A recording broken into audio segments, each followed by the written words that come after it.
Bir də bu hədisi deyim, bilin ki, hansı məclisdəsiz, kimin qapısındasınız və sonra Seydə söz verəcəm. Deyir ki, qiyamət günü məhşərə gələcək, 70 min mələyin əhatəsində.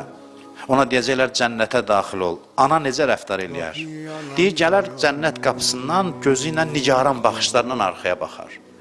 Deyərlər, cənnətə daxil ol. Deyər ki, axı, balalarım qalıb, mən nigaranam, onlarsız mən cənnəti neynirəm? Ana belə olur da, düzdür. Ana çörək yiyəndə deyir, görəsən, oğlum məsələn əskərlikdədir, nə yiyir? Özü tək yiyə bilir, yox. Ana cənnəti neynir balası olmasa? Deyir ki, baxır arxaya deyir, övladlarım qalıb.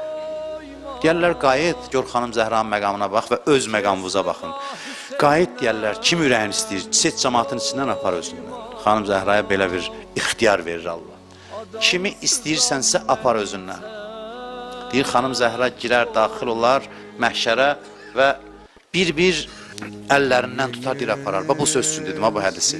Xahiş edirəm, bu hissəsinə diqqətlə qulaq asın. Elə ki, xanım deyir, apardı hamını, sevənlərini apardı cənnətə, cəmaat qalıb baxırda qalanları. Yazır ki, fəində zalikə yəvəddül xəlaiq ənəhum kənu fatimiyyin. O gün məhşər əhlinin ürəyində bir arzu olar. Kəş biz də Fatiməni sevənlərdən olardıq.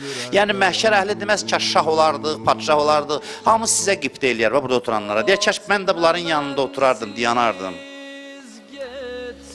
Xanım bir-bir onların qapısına getdi. Qapının üzünü açmadılar. Hansısı evin qapısını döymüsünüz üzrə qapı açmasınlar. Amma bizim anamız qapı döyüb, adam pərt olur da, düzdür. Qapını döyüb, açmayıblar üzünə, bilə-bilə ki, xanım bilir ki, arxada dayanıblar, açmırlar, pərt olurdu. Bizim anamızı Mədinədə pərt elədilər. Amma onların qapısına özü gəlirdi kömək eləmək üçün.